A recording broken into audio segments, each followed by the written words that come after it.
Bem-vindos, meus caríssimos ouvintes do Futebol de Bolso. Bom ano a todos e arrancamos o ano, como já divulgado nas redes sociais, com uma minissérie. Vamos falar daquela que foi a pior ou então a mais louca época desportiva aqui em Portugal, que ninguém queria ser campeão.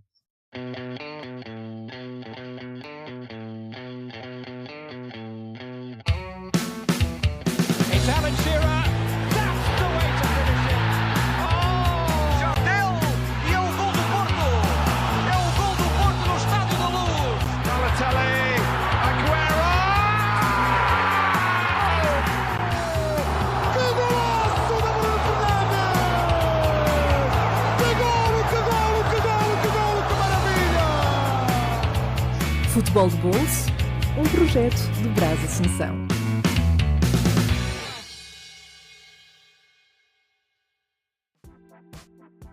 Expliquem-me isto. Nem Porto, nem Benfica, nem Sporting queriam ser campeões daquele ano. Mas vamos falar... Muito estranha, mas pronto.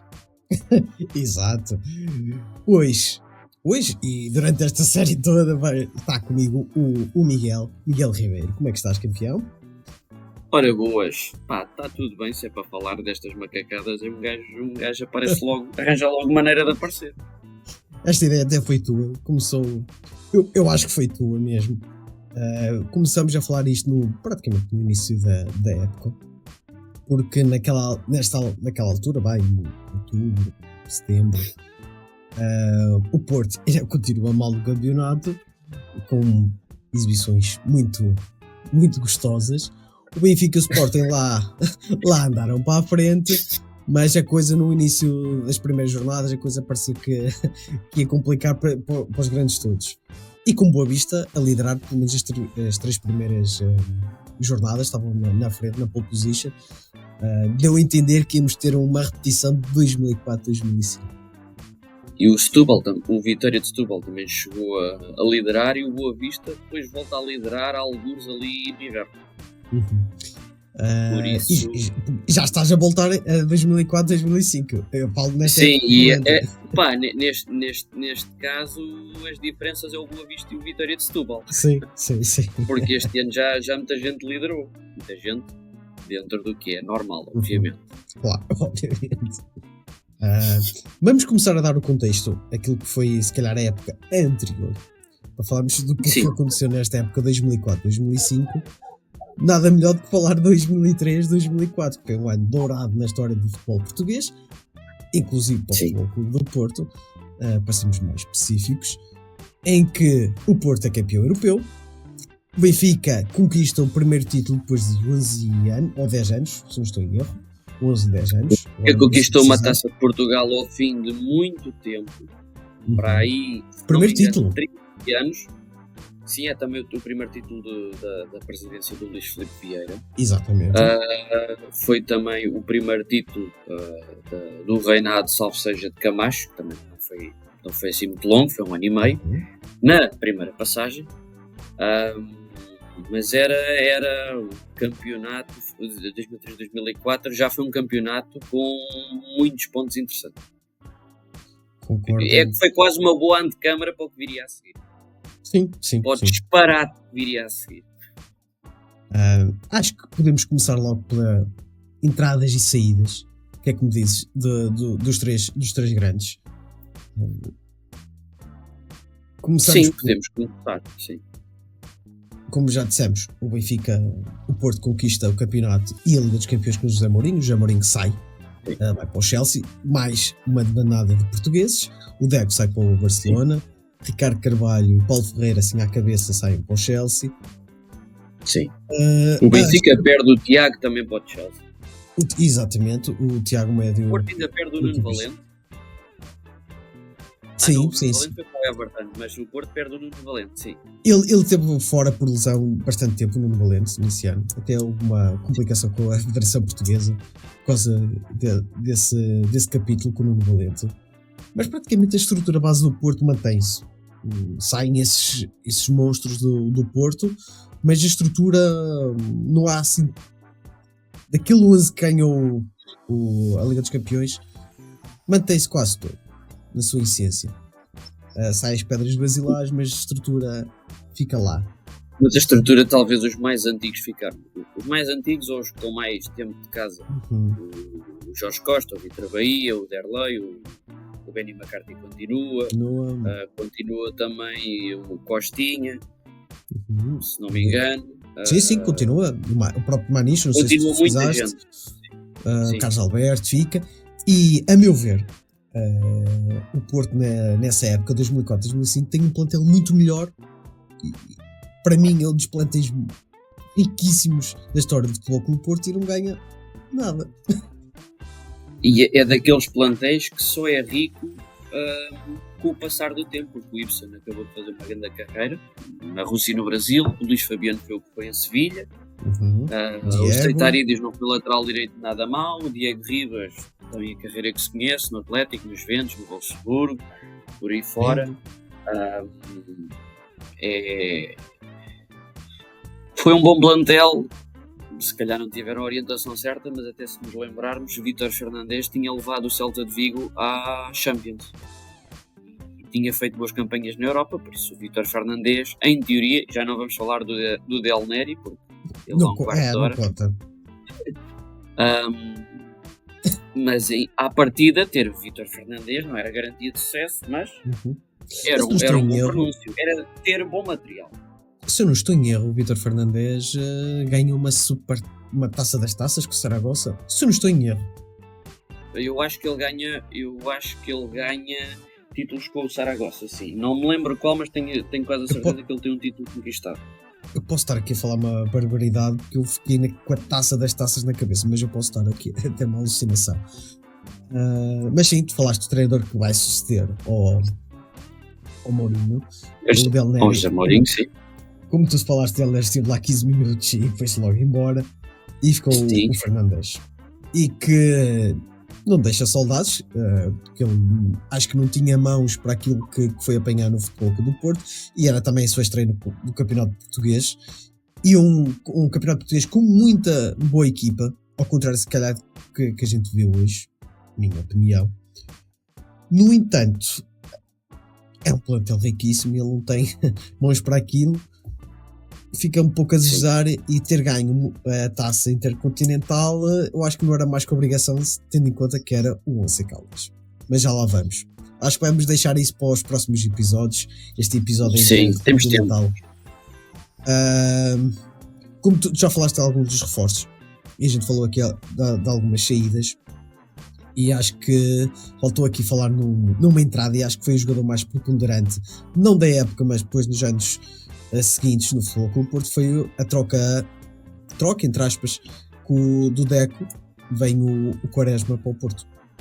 Sim, na primeira época do Quaresma no Porto, e começou logo bem com um gol na Supertaça. O Benfica ganha em Coimbra no Areal, não tinha relva nenhuma de jeito, ganha a Supertaça em Coimbra ao Benfica com um gol do Quaresma da esquerda.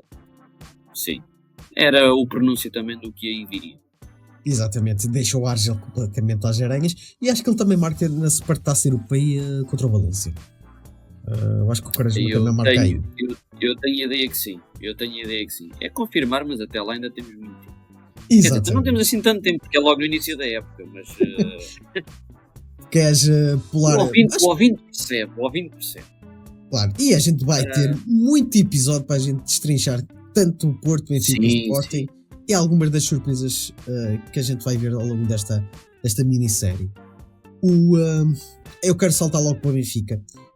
Ganha a Taça de Portugal frente ao Porto na época atrás, e reforça-se QB. Eu acho que a melhor contratação do Benfica nessa época chama-se Trapattoni. Sim, não era à toa que eles chamavam a velha raposa, porque o Benfica tem muitos reforços, alguns até vinham alegadamente bem votados. Por exemplo, o Everson até estava no Nice, se não me engano, falava-se que até o AC Milan queria o Everson. Se calhar no final de contas, tendo em conta como correu a carreira do Everson, o Milan agradece. Com a descida do Alverca, houve muita gente que se calhar não tinha lugar para sentar no Benfica nem no banco, foi para o Benfica também, o Bruno Aguiar, o Amoreirinha, o Yannick, o Zé Rui, o Rodolfo Lima, e e mais alguém que me está a esquecer agora.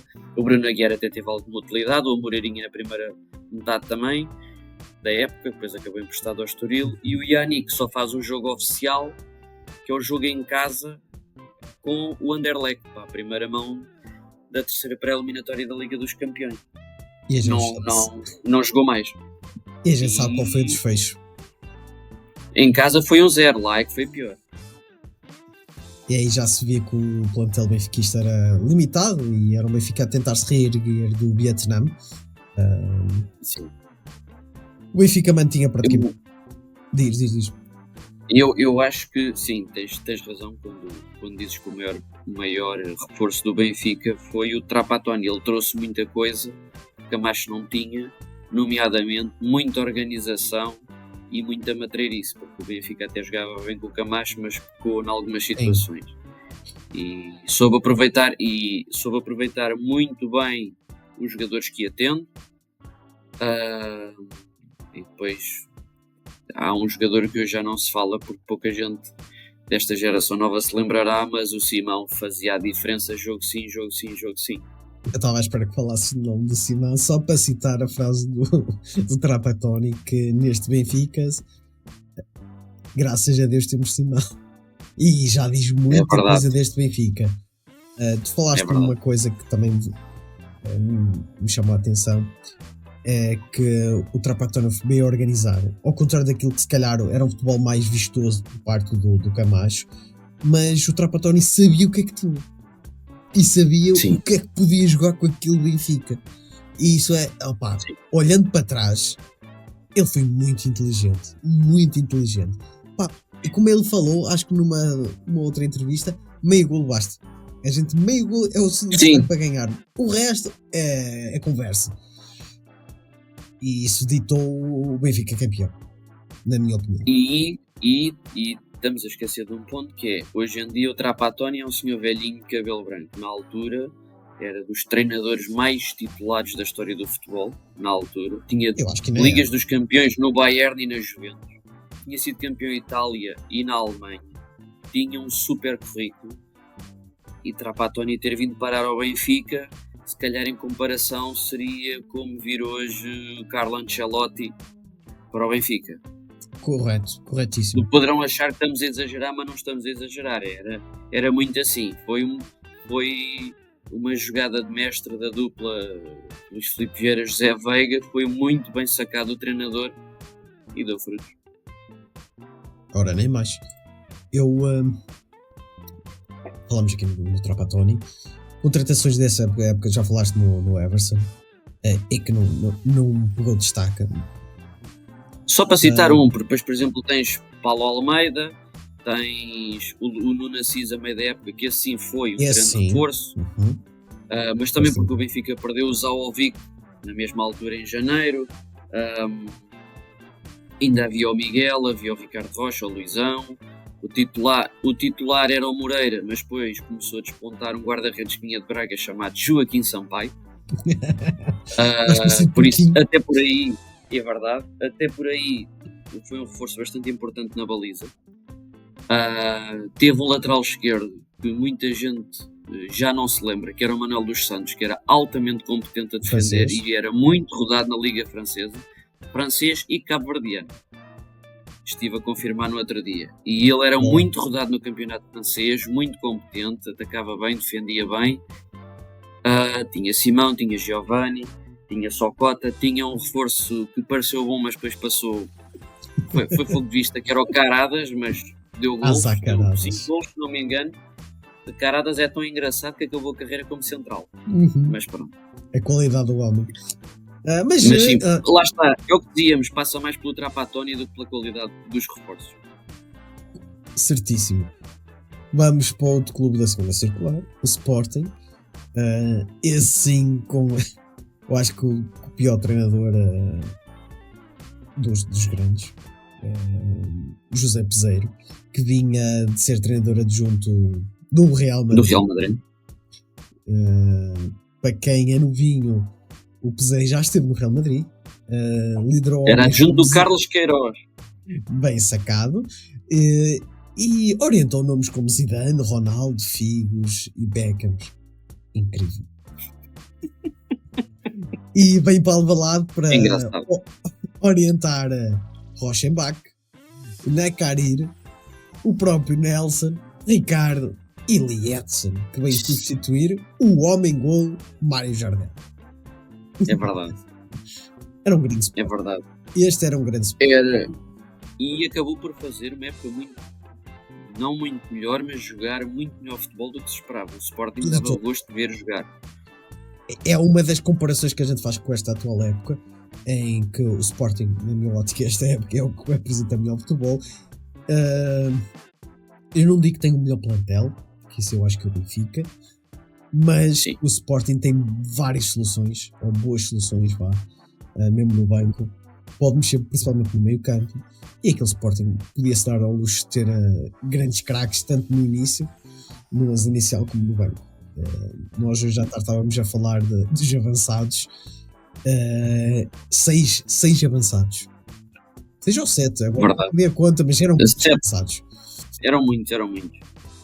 E como Incrível. vamos ver com o passar do tempo, não se revelaram assim tão frutíferos, à exceção do Lietzen, que faz 24 golos no campeonato. Levezinho. E o Sporting tinha perdido o João Pinto, por exemplo. Sim, que vai para o Boa Vista, vai para o Bessa, regressa a Exatamente. casa. Mas diz-me aí, relembra-me aí, tirando o Lietzen, que a gente já falou, quais foram as entradas? O Sporting chega a 2004-2005, foi buscar o Douala, à União de Leiria, foi buscar o Pinilha, se não me engano, ao Chile. Já tinha o Lietzen, porque veio em 2003-2004, em janeiro, se não me engano. Fui buscar Isso. Mota em janeiro, que foi um rapaz que marcou absolutamente 0 golos.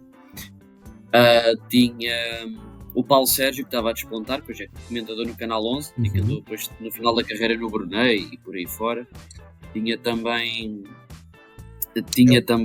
mais Lembrei-me quem? daqui lembrei-me de um agora, que veio de empréstimo, o Guiana, do Newcastle, O Viana, regressa é ao verdade. Balada, e que Tinha veio sido o para Sporting direito. para o Isso. Newcastle e que veio emprestado, exatamente. E assim de repente eu não me lembro de mais nenhuma contratação nessa época do Sporting. Eu não estou a ver. O Sporting depois manteve algumas pedras basilares, tipo o Pedro Barbosa, que costumava-se dizer que só jogava para o fim do contrato. O nosso de Zidane. O Zidane é verdade. português. O Sporting ainda tinha o Dani, o nosso luso-venezuelano favorito, que ainda estava a despontar, teve muito pouco jogo Sim. nessa altura. Ainda Teve tinha o Mário preponderância. Nicolai. Sim, Desculpa, sim. falar de Dani teve muita preponderância no Marítimo e deu nas vistas na época Sim. transata e era um jogador emprestado do Sporting, então eles quiseram resgatar, mas também não deu frutos. Sim. Tinha o homem do título anterior, o Mário Nicolai, que teve muito tempo lesionado. Uhum. Teve quase até janeiro, se não me engano. E ainda havia o Sapinho, que pelas lesões lá foi dando a sua mãozinha. Não foi de muita importância. Sim. E ainda havia Tinga, que hoje também já pouca gente se lembra, mas ainda havia o Tinga. Ainda havia um emprestado que só durou uma época, mas que era um lateral direito muito competente. Rogério? E que o Rogério, que eu acho, para mim, deixou bastantes saudades em Alvalade. Sim. Aquilo era um todo-terreno. Jogava na esquerda, jogava na direita e ele nem era a posição de raiz. Ele era meio defensivo, meio campista, mas que jogava nessa posição, tanto lateral. É o Washington de antigamente. Exatamente. Depois mais novos terem o contexto atual. Pronto, acho que dos 3 grandes já falamos aqui de algumas coisas. A época era promissora para ambos. Claro que o Porto veio de épocas douradas, apesar de depois notar-se a ausência do grande mestre Mourinho. Sim. Mas o Porto era cotado para revalidar o título, era o bicampeão em título. Era o bicampeão e até pelo que tinha ganho, exatamente, pelo plantel que tinha. Obviamente era o candidato ao título e com distância larga. Sim, porque de facto, se a gente olhar para o papel, era um plantel riquíssimo e não me deu frutos. Só que lá está, só que não deu frutos, talvez estavam lá fora do tempo certo, nunca se saberá. E depois eu acho que foi determinante a escolha do treinador. Eu acho que o Vítor Fernandes... E não acertaram à primeira, perdeu-se uma pré-época. Ora, nem mais, eu acho que aí foi o ponto. Porque eu acho que o outro treinador e ele com outra calma, por assim dizer, de trabalho, eu acho que até o Peseiro era campeão. Ele que mais foi o Sim. terceiro treinador da época do Porto. Eu acho que até o Peseiro tinha sido campeão no Porto. O Peseiro, Sim. Couceiro. Assim, o Coceiro depois substitui o Vítor Fernandes. O Vítor Sim, Fernandes. veio o Coceiro veio do Vitória de Setúbal. Sim, provavelmente. Qualquer um dos dois.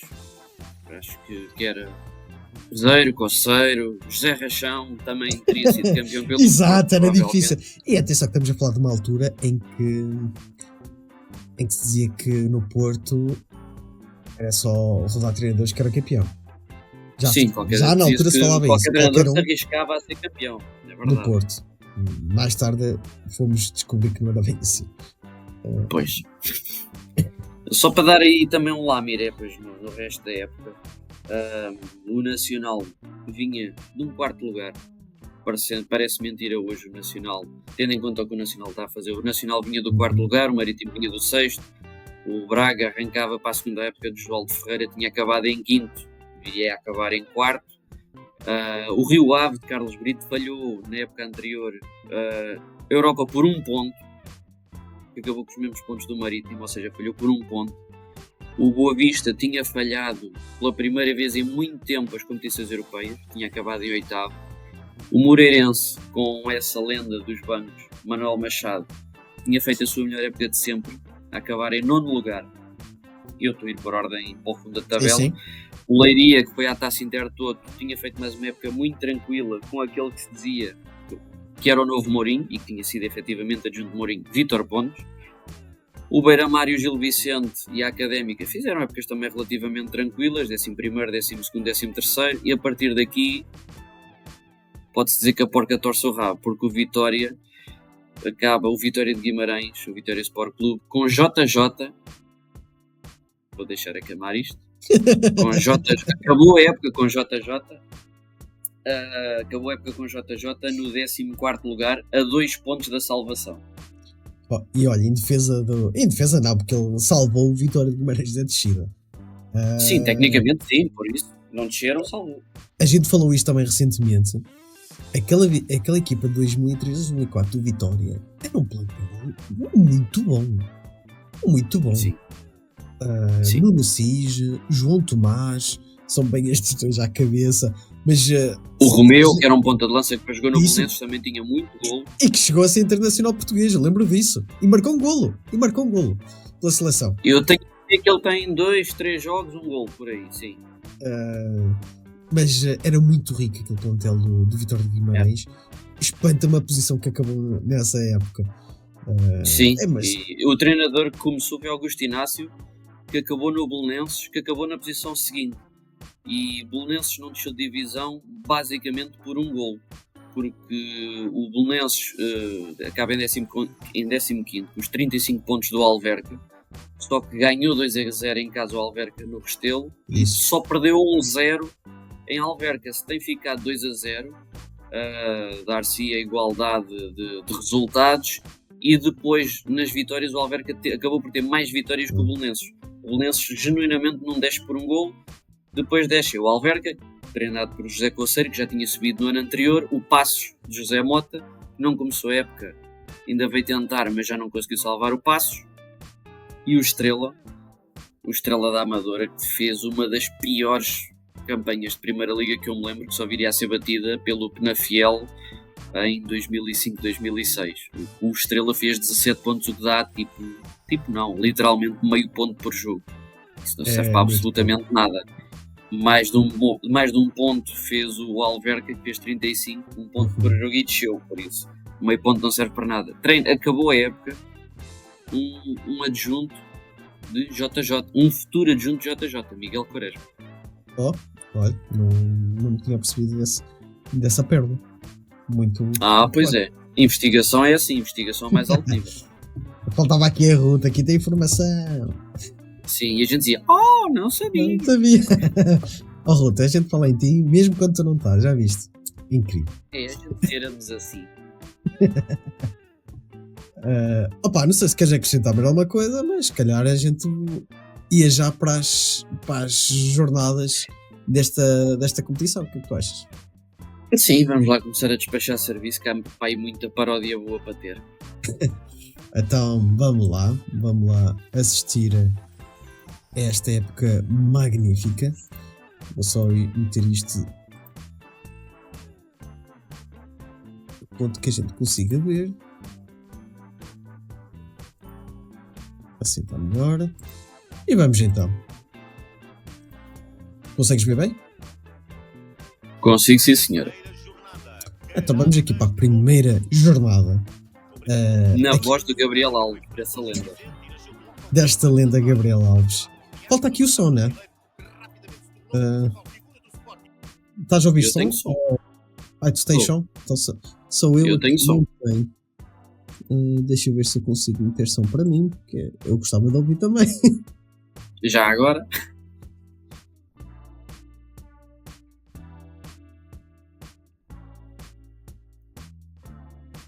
Epá, fogo, eu não estou a conseguir meter som para mim. Mas então se tens som, vais acompanhando aqui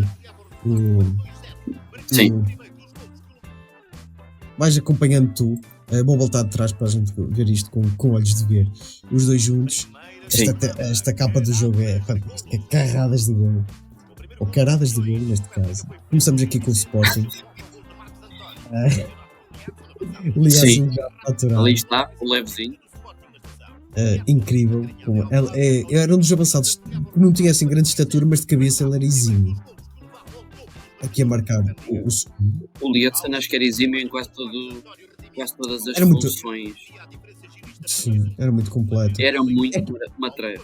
Malta hoje não tem noção, era muito matreiro. Eu até vou pausar aqui o vídeo, porque aqui acabamos de ver o gol do Gil. Era uma das lacunas deste Sporting. Apesar da defesa não ser assim tão péssima quanto isso, mas o setor defensivo ou a preparação do setor defensivo era muito frágil e o Sporting sofria golos de uma maneira incrível. E aqui foi uma E bola lá parada. está, o Sporting fez a época que fez à pala de fazer muito gol, não foi à pala da consistência Isso. defensiva. Porque se eu não Exatamente. me engano, o Sporting tem uma média de golos sofridos superior a um gol por jogo. Pá, para ser campeão isso é quase fatal. Olha, estou aqui a consultar 36 golos sofridos em 34 jornadas. Não, assim, É muita coisa. não dá. Foi o melhor é- ataque, mas assim não dá. Era muito gol sofrido e depois Sim. tem estes agridoces, mas o que salvava realmente era o Sim. poder ofensivo deles. E aqui vamos a mais uma grande jogada do É verdade. do Levezinho. Logo nesta estreia do campeonato. Hat-trick. José Peseiro era tão novo. Mais um lance caricato aqui. O Ricardo que não fez uma grande Verdade. época, diga-se. E o Porto começa, o campeão em título, começa com um empate em casa, no Dragão, com o Leiria de Vítor Pontes.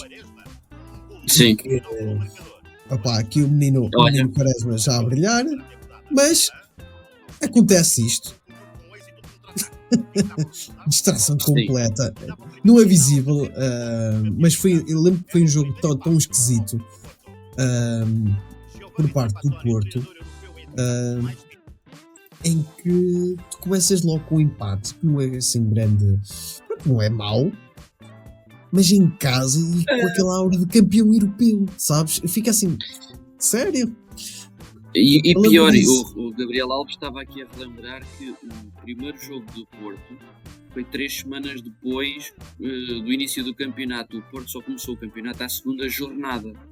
Ou seja, aqui está trocado por questões de jornadas. Sim, mas sim. o Porto chega à segunda jornada, quando os outros já tinham 2 jogos feitos, o Porto tinha um jogo e um ponto. Um ponto nem tenho a certeza. Eu tinha a ideia que o Porto começou Acho que é um o ponto. jogo, o campeonato.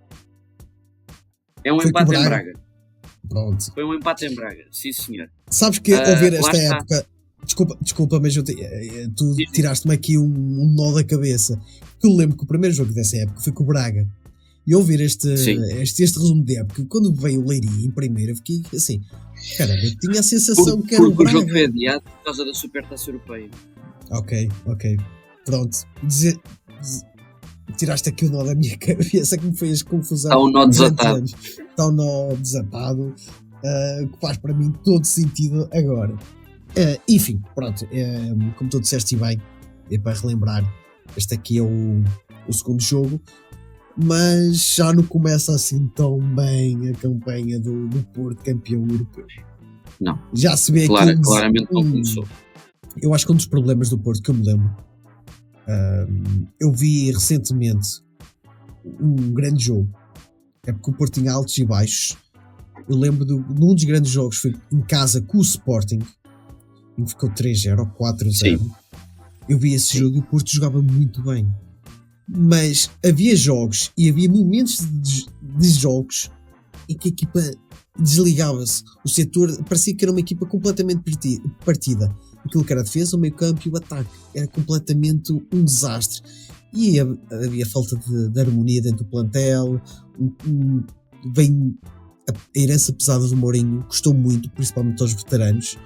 E depois o pessoal novo que veio ficou sem perceber. Depois lá está o que falámos há bocado. É o treinador que não fez a pré-época, é jogadores que entraram que não se conseguiram adaptar devidamente. É uma época demasiado estranha, que hoje, se na altura foi estranho, então hoje seria impensável. Exatamente. Então se calhar havia pai gente com um pau em chamas atrás à volta do Estádio do Dragão, provavelmente. E vamos aqui acabar a primeira jornada, em que temos o Benfica a ganhar ao Beira-Mar.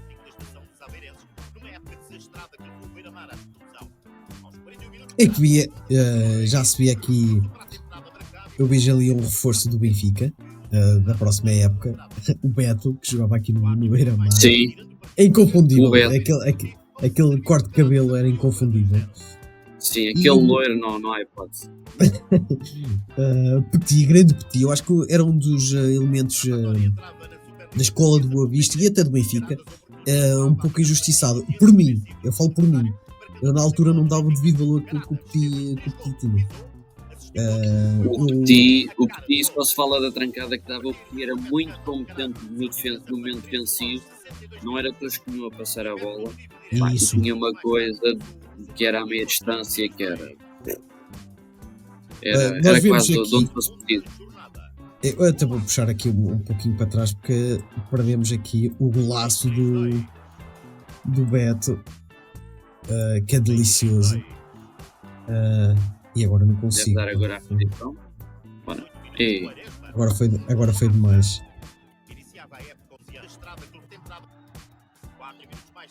Este é um dos golos. Vamos lá ver. É a seguir. Este é o golo do Petit. É o 2-0 e depois o Beira-Mar reduz. Esse. E aqui é o petardo do Beto. Não foi à toa que ele também foi contratado. Ainda vemos o terceiro golo do Benfica, do Caradas.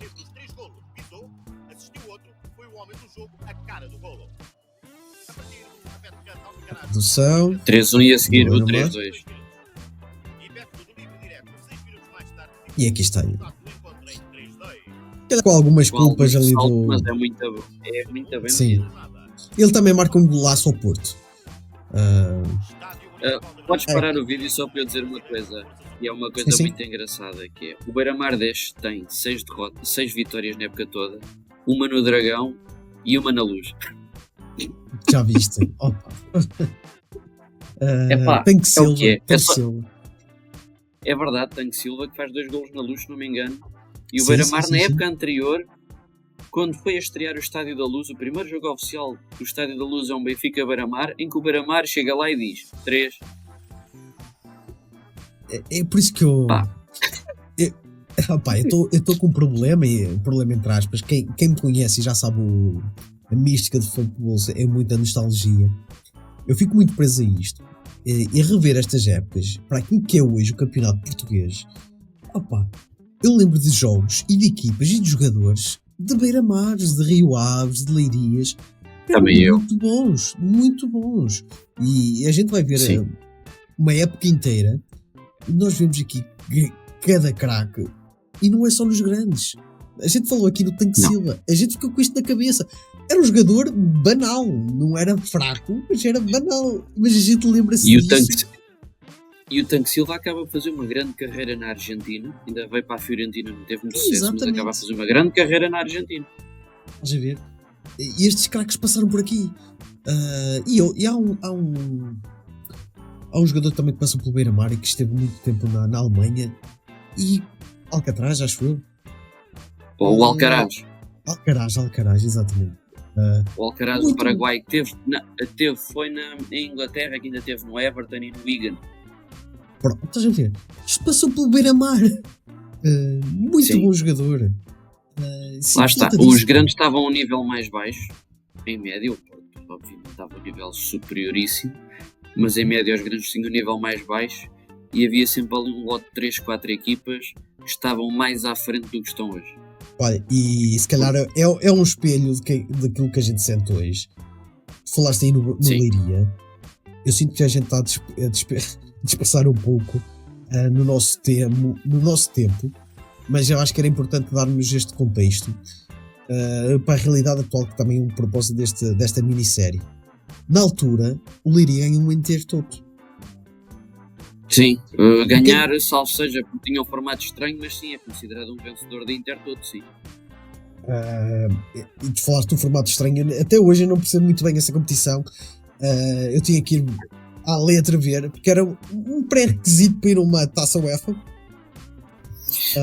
A Intertoto, abreviando, tem uma explicação rápida. Foi criada ali alguns nos anos 70, porque como no verão havia poucos eventos desportivos, as casas de apostas ressentiam-se no verão. Eles se ressentem, mas na altura mais. E criaram a taça para haver jogos, para haver apostas. E o prémio, quem vencesse, ou as equipas que chegassem às finais, eram premiadas com lugares depois na taça UEFA.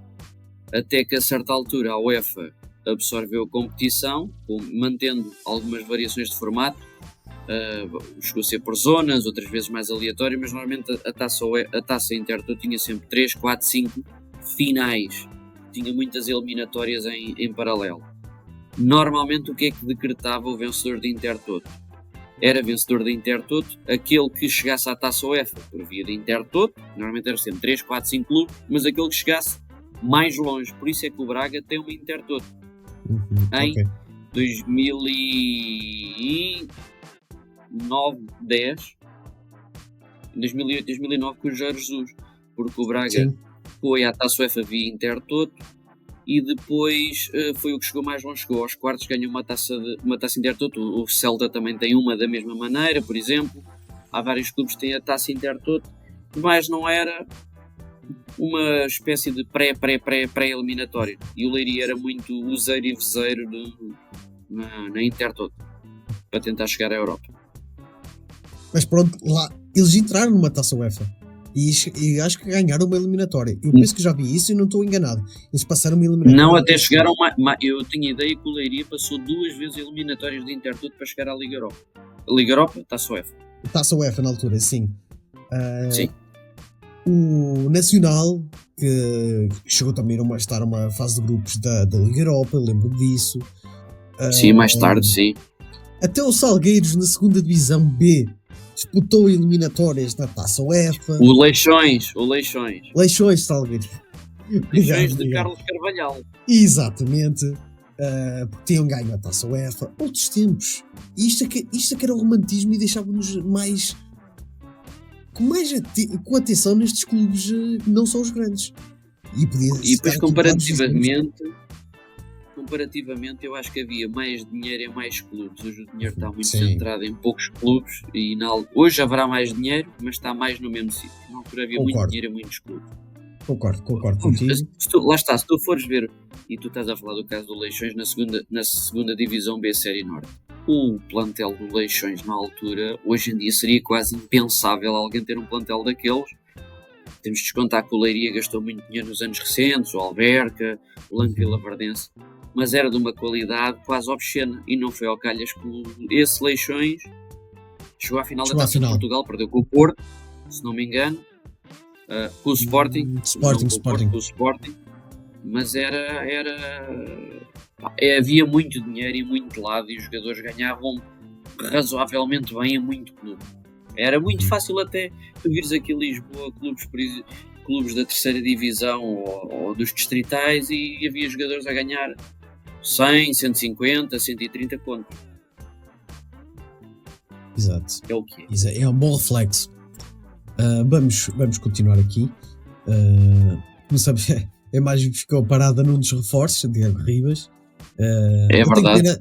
Eu tenho pena que este equipamento foi do Porto campeão mundial e eu não sei o que é que fiz a este equipamento. Era um dos mais bonitos do Porto e provavelmente roubaram. Eu sei que emprestei alguém num torneio e até hoje estou sem. Não o vejo. O meu irmão tem um quando tinha 6 anos. Olha, aqui um petardo. Este é lendário. Lindíssimo este golo. Figura de marca do Maniche. Ele era perito em marcar estes golos fora da área. E aqui é roteiro. Era essa bola lendária também. E o Leiria, o Braga consegue um empate de grande penalidade. Mas já vimos aqui o que é que o Porto andava a fazer. Ou não. Ou não andava a fazer. Aqui estamos vendo estas duas lendas. José Conceiro e Peseiro. Esta que seria a segunda vitória do Vitória de Setúbal na altura, em 2 jornadas, e foi líder ex-aequo com mais alguém, com o Benfica, se não me engano, com 6 pontos foi líder, não interessa. Olha, Mayong. Só aqui já estavam 2 grandes craques, Mayong e Jorginho. Sim. Um deles vai para o Porto na época seguinte e o outro vai para o Braga. Não sei se na época seguinte, mas passa pelo Braga. Eu acho que não, ele a seguir vai para o Belenenses, na época seguinte. Eu lembro-me dele no Braga, pelo menos. Estamos aqui, o Sr. Trapattoni já a meter isto a funcionar um bocadito. Em fuga, já vamos para a terceira jornada. Aqui está, acho que era um dos jogos da liderança, não é, Miguel? Um clássico. Sim, era um clássico. Estavam os dois bem classificados nessa época, estavam os dois da frente, tanto o Setúbal como o Boa Vista. E o Boa Vista, que já estava a começar a decair, já tinha ficado, como tu falaste, em oitavo lugar, não é? Sim. Já começava a perder as forças. Já não era o Boa Vista. O Boa Vistão. Era o princípio do fim do Boa Vista. Basicamente. Mais um empate do Futebol Clube do Porto. Um jogo que é muito caro, não só como adepto do Alverca, mas como adepto do Estoril. Eu lembro-me deste jogo. Grande jogador também. Não acabou na época, foi para o Penafiel em janeiro e continua a fazer estrago. Fabiano, o fabuloso, a estrear-se na lista de marcadores, era um dos reforços do Porto. Olha isto que eu vi há bocado. Que grande petardo relembra-me o nome dele, Pinheiro? O Pinheiro. Ele também tinha uma meia distância fortíssima. Sim. E vamos ver aqui o gol de Pep, também é um dos reforços, a gente não falou, foi um dos reforços do Futebol Clube do Porto.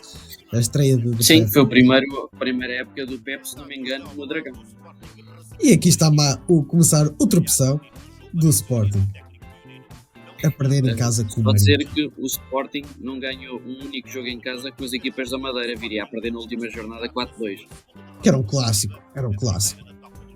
Manduca, acho eu que era o Manduca, marcou aqui o gol. Sim. Chegou a passar pelo Benfica. Este senhor a assobiar, longe estava ele de saber o que é que ainda vinha aí. Eu até pausei aqui porque isto é a terceira jornada, já meter lenços brancos. Eu fico a pensar o que é que os... Eu não sei se vão me arrepender de dizer isto, mas o que é que se passa com as equipas, com os adeptos portistas, que já estamos em janeiro e não vejo nem lenços brancos ao Sérgio Conceição. E aqui os portinguistas... Mas lá estava há 15 dias também, quase. Opa, outros tempos. Sim. Algumas coisas permanecem no futebol português, outras não. Mas lá está, longe estava aquele senhor de saber o que é que ainda ia ser a época do Sporting e que teve à beira de ganhar tudo. Exato.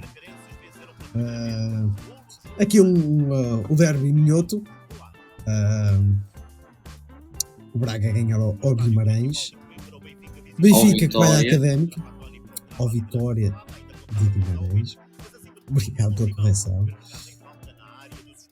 O Benfica tinha várias dificuldades com certas equipas. Notava-se aqui que faltava criatividade e quando falhava Simão, o Simão Sim. estava quase em todos os jogos, mas quando aqueles jogos que não estava assim tão inspirado, o Benfica ressentia-se muito. Era um E Benfica até quando não muito estava dependente. inspirado fazia a diferença. Uhum. Sim, exato. Exímio nas bolas paradas, ele marcava penaltis, cantos livres, era incrível. Eu não sei o que é que ele está aqui a falar, mas certamente E é o Simão? aqueles clichês. O Simão tinha uma coisa que hoje em dia já é bastante comum, na altura não era assim tão comum, que era o extremo esquerdo jogar de pé direito. Ele vinha muito para dentro. Isso mesmo. Pinto da Costa debaixo de fogo. Olha, na altura ele ficava debaixo de fogo. Hoje em dia não, engraçado. O Porto arranca lá com a quarta jornada a primeira vitória. E Costinha. Sim, Olha o alívio. Note-se neste festejo do Vitor verdade. Belli. Era o alívio que eles estavam à procura de uma vitória. O Sporting. Olha. Jogo, Dias da Cunha. outro clássico do futebol português. E nota-se, olha aqui, um Rio Ave de Carlos Brito, que não era assim um Rio Ave muito Sim. forte. Eu lembro que tinha uma das figuras, era o Miguelito, que depois foi para o Benfica. Sim. E de repente assim não vejo assim mais nenhuma figura que eu me lembro do. O Rio Ave não era uma superpotência, mas era uma equipa muito competente. E o Carlos Brito na altura estava muito na berra. Mas Carlos Brito era um treinador na altura, agora comentador da Sport TV, era um treinador bastante relativamente popular e muitos bons trabalhos seguidos no Rio Ave. Isso. Vemos aqui o Benfica com o Braga. Benfica 0, Braga 0. Exatamente. Em que a gente já falamos isso, que era a ascensão do Braga que conhecemos hoje. Sim. Já começava a ganhar forma nesta altura e o Benfica, à quinta jornada, ou vamos para a quinta jornada, assim aqui é em primeiro Sim. lugar. O Porto desafoga as mágoas cobelenenses. Manicha fazer Guarda-redes do Belenenses era o lendário Mário Caurelo. isso, angolano, não é? Agora não tenho, mas eu acho que era angolano. McCarthy que viria a ser um dos melhores marcadores do Porto. Sim. O Mário Caurelo era brasileiro. Eu tinha a sensação que ele era com origem africana. O Sporting recebe o Leiria. Mais um empate em Alvalade. E olha este gol. Que o trabalho do Liesser era fantástico. Sim. O passe aqui para o gol do. Não sei se vai mostrar, mas eu acho que era o Carlos Martins. Acho que sim. O Leiria responde. João Paulo. João Paulo, que jogou no Porto, central. Exatamente. O Leiria, que nas primeiras jornadas empatava com o Porto e com o Sporting. Sim. E tu falaste no Vítor Pontes, ele na altura era uma das promessas. E eu acho que me estou enganado que a mídia, e até o próprio José Mourinho falava que o único sucessor no futebol português dele próprio era Vítor Pontes. Sim. Beto, eterno contravenção do Real Madrid a marcar aqui. E mais uma vez lenços brancos em Alvalade. E aqui vemos o Benfica a regressar a Guimarães depois da morte do Feijóo. Sim, 8 meses depois. Eu lembro disto perfeitamente e há poucos dias falei isto. Faz este ano 20 anos. Eu falei nisto recentemente e até hoje me choca. Ao lembrar deste episódio. Incrível. E já se passaram 20 anos. Simão, mais uma vez. Moreno. Sim. Moreno agora treinador dos Chaves. É exatamente. Este equipamento do era muito Vitória era lindíssimo. Este petardo, Isto é um gol do Petit, é verdade. Palazzi também mais uma vez. E pronto, chegamos ao fim da quinta jornada. Sim, senhora. Mais ou menos, né, no tempo que a gente previu. Exatamente. Não fugimos assim Pá, tanto. querem saber mais? Há mais episódios. Olha, Exatamente. tem que ver os outros. Irá sair. Não sei quando é que será a próxima. É quando calhar, quando o tempo ditar. A gente este ano vai ter muita coisinha nova para sair. Várias rubricas, várias minisséries.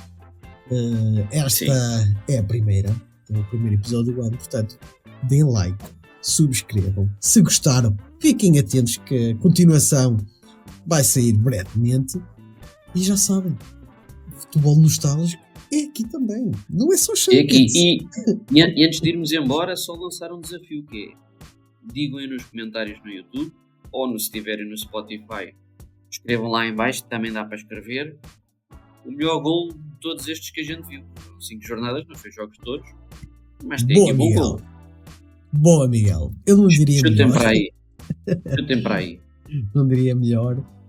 Altinha, a gente vê-se no próximo episódio e conto com vocês tanto a dar likes, a partilhar com os vossos amigos e a deixar os comentários, que é fundamental para nós, para também termos alguma interação com vocês. Caso tenham revivido esta época e vivido esta época como nós, por favor, compartilhem este amor doentio, pelo menos que eu tenho, por coisas antigas. Sim, coisas velhas mesmo. Miguel, grande abraço e tchau. Tchauzinho.